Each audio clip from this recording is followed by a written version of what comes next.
حبوء ملأختي نايتوم ملأختي زخبركم تخدتلتي سينما سمرة روحوا سعدش عمات كون لكم إنها تمننا السيطان انتايو زمثل ملأختي زلوا مسلينا يبحق ديو تسألين ملأخ كريخهم تفلترو بزوح التوك هلو يخالو ما بيقاسين خخون لومين نقرات إن ملكتو كمايو أتن ملكتوها بردعوي ويبودو عقباب دينا ترقم نهبو وزات زبل حتو كن ملس التغصب زعبال عنا لنا في الصحافة أمنا بتخطاتلتي سينما سمرة نسخاتكم دم عصاباتكم أبساطكم كومنت بمصفر مسمى معكم مقوامكم ويكالات أمامتكم تحفوا لنا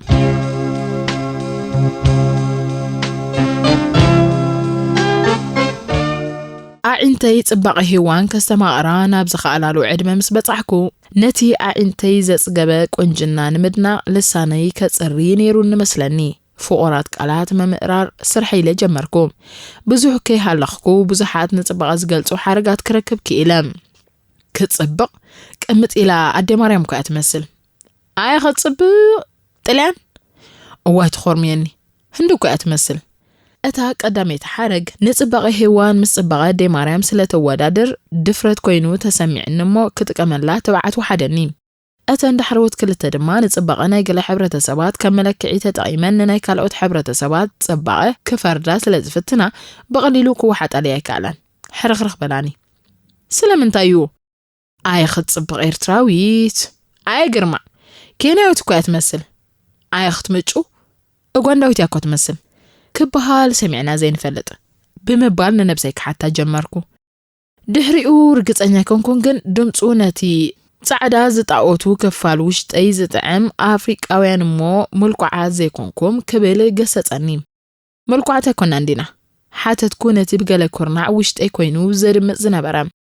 من يصلم حما حبري زبله عاميو كستنتن جمركم ادم اتنا مجمر حساب مالتيه اب كينيا ايرترا وإثيوبيا يتفطيرو كبال سمع لهم دقو كابز بوتانا ساغوميوم نعلم مليوم مازلو سلازي اتي اب حقو كلاتنا تصلم نيرو كخون يخيل يموز بالكمتالني ماچم دحر خداي وردايب افريقاوي صبغاي كدنق بقع لهم مسلم حبري فقر حيزني ياخه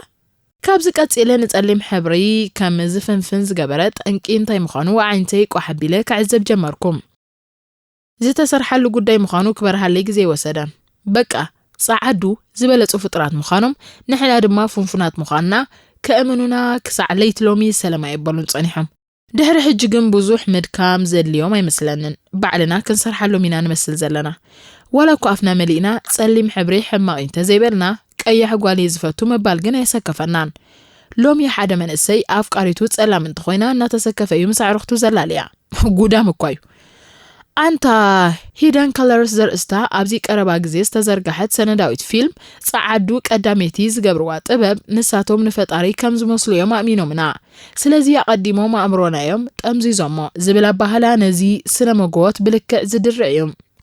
شحقوا زعب خلو كبابي حافظتا عولما زي صلو قطر بمنبارو تلفزيون ابزي بلا سدران تعبخو سالاتهم وحدات مس نغديس تاساسر سرعه النبابرا زنبرام والقسبات جن كاب حصاننتي جميره فيلميتات ان تعذبكو عبيم ابتي زعب خلو كبابي ازوم وحدات تلفزيونات زنبرام والقسبات بعنصيتن عقفان قوصل عركب كوباي مالتيو غيروم غفحتي دشعت مالت داسات بمدلاو ننفس وكف قلعه حمش نقفا نخفليهم مشت فيلم تازر اينا زنبرو لومي دحرت ملسي لكريم كلخو اتن مشتاوي لعلي 100 قلعو زانغدا زنبر داسات كابتن ناي كتماتات سينماتات كنديناي كيسنفا اتن كوز فلين رقحي كوف مبلي زي بلان منبارنيو اب حمد صافحناينا فيلمتاتنا نكتاتل زنبرنا نبس وقفنا ندنقوت واسائي امسكوت تلفزيون كقلقل هانقو نبل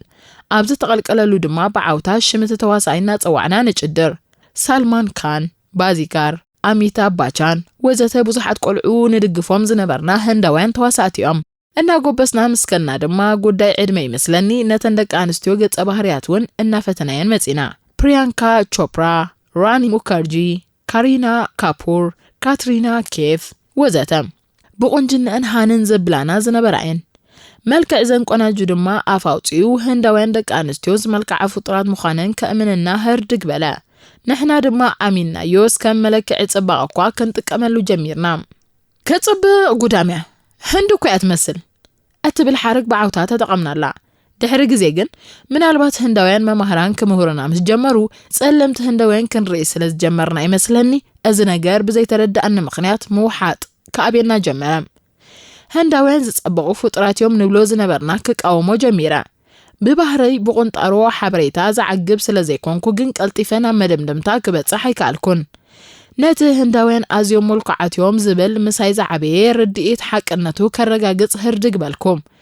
እዚ ከረኒ ሓደ መዓልቲ ንሓደ ብወርክሾፕ ናብ ህንዲ ዝገይሽ ዝነበረ ሰራሕተኛ መንግስቲ ጎረቤትና ረኺበ ከተማ ኒው ደልሂ ምስኣተኻ ኣብቲ ጎደና ኮይንካ ብዘይ ኣፈላላይ ንዝሓለፈ ህንዳዊ ሲኢል ከምጻለይ ብምባል ለኣኽክዎም ወይ ዝተላከ ጎረቤቴ ድሕሪ ወርሒ ኣብ ጎደናታት ኒው ደልሂ ሲኢልዎም ዝመጸ ህንዳውያን ረከበኒ ዋ ገሪሙኒ ለከ ቦሊውድ ቆናጁ መመሪጹ ይዘምጽእ ነይሩ ኢለ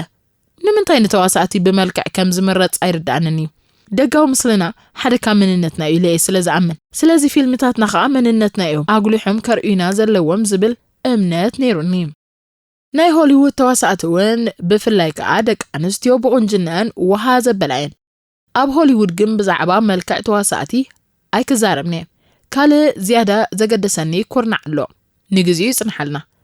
እዘና ውሽጢ ዓዲ ይኹን ኣብ ወጻኢ ሃገር ዝፈርያ ናይ ቋንቋ ትግርኛ ፊልምታትና እውን ብነቐፌታዊ ዓይኒ ይዕዘበን እየ ኣብዘን ፊልምታትና ዝዋስኡ ወይ ዝዋስኣ መንእስያትና ኸ ነስተውዕለሎም ዶ ናብ ነብስና ተመሊስና እውን እስከ እንታይ ትመስል ጓል ኣንስተይቲ ምስ እንርኢና እዚ ኣስተዋሳኢት እንተትኸውን ኢልና ንምንየላ ወይ ንኽትኮኖ ነመኸራ እቲ መልሲ ዳርጋ ፍሉጥ እዩ ነዋሕ ጽቡቕ ቅርጻ ቀያሕ ጸጉሪ ርእሳ ነዊሕን ለሚሽን ፍሩያት ዓይንታ ቶራና ፍንጫኣ ጽብብ ዝበለ መኻፍቲ ኣፋ ወዘተ ብዝኣመሰሉ ጥረ ነገራት ዝተፈጥረት ምስ ትኸውን እዩ ምኽንያቱ እዞም ዝተጠቕሱ ዝርዝራት ጥረ ነገራት ናይቲ ብዓለማዊ መለክዒ ቅቡል ዝኾነ ቁንጅና እዮም ንሓደ ካብዞም ዳይሬክተራት ናይዘን ፊልምታትና ንምንታይ ኢኹም ቀያሕቲ መንእስያት ጥራይ ተዋሱ ብምባል ሓቲትዮም ተጋጊኻ ኣለኻ ንሕና ሕብሪ ቆርበት ኣይንፈልን ኢና ብምባል መሊሱለይ ብዝሃበኒ መልሲ ዕግበት ሓሪሙኒ እንደገና ንገለ ፊልምታት ደጊመ ክሪአን ጀሚረ እንተኾነ ግን ከምቲ ዝተጸበኽዎ ውሑዳት ጸለምቲ ተዋሳእቲ ጥራየ ክረክብ ክኢለ ኣብ ደቂ ኣንስትዮ ከዓ እሞ ወላ ሓንቲ ጸላም ተዋሳኢት ክረክብ ኣይከኣልኩን ቀንዲ ዝተገረምኩ ግን ነዞም ቁንጣሮ ጸለምቲ ተዋሳእቲ ዝተዋህቦም ገጸ ባህርያት ምስራኽ እየ ናይ ገበነኛ ገጸ ባህሪ እዩ ዝወሃቦም በሃብታማት ገጸ ባህርያት ብዘይጠቅም ገንዘብ እናተዓሰቡ ሰባት ክቐትሉ ዝመረጹ ገጸ ባህርያት ጸለምትን ጉልበታትን መንእስያት እዮም በቃ ንጸሊም ሕብሪ ከም መርዓዲ መፍረሒ ሰብኣውነት ዘይብሉ ብሰባት ዝግዛእ ክብሪ ዘይብሉ ኣምሲለን የርእዮ ኣለዋ ፊልምታትና ዳይሬክተራትና ኸይተረድኦም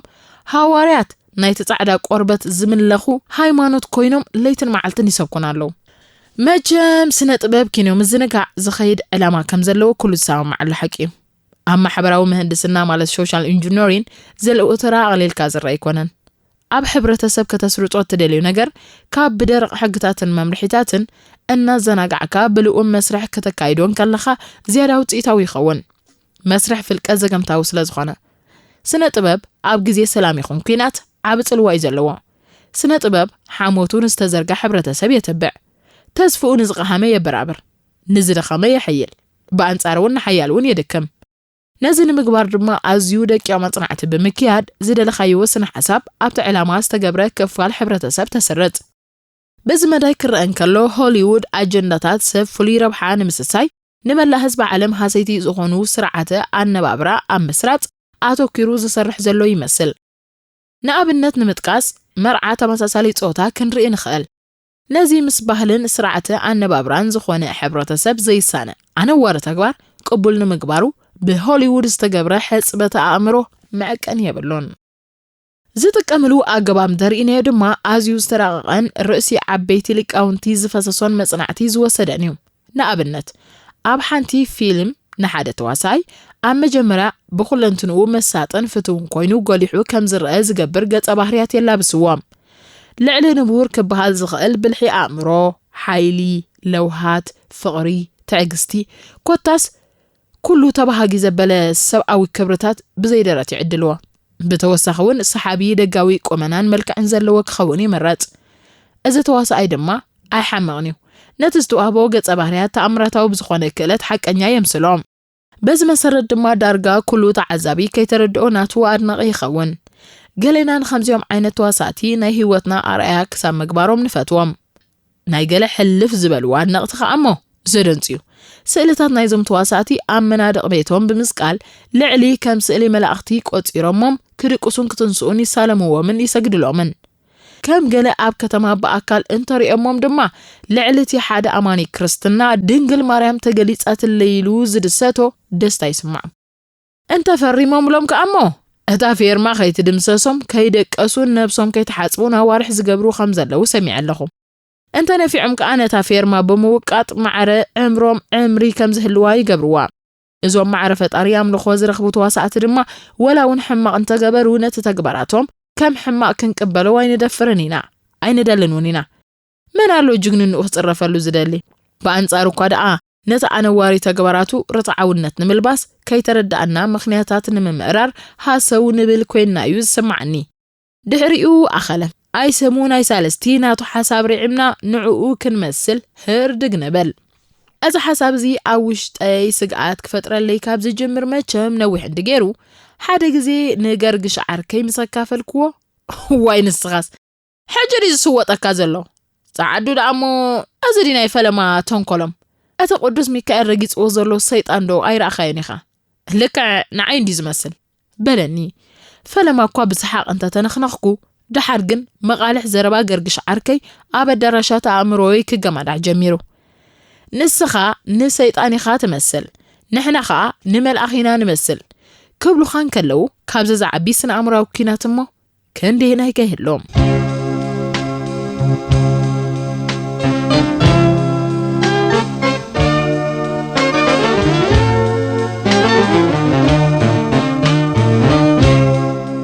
ዝኸበርኩም ተኸታተልቲ ሲኔማ ሰመረ ንኹልና ዝሓዳስ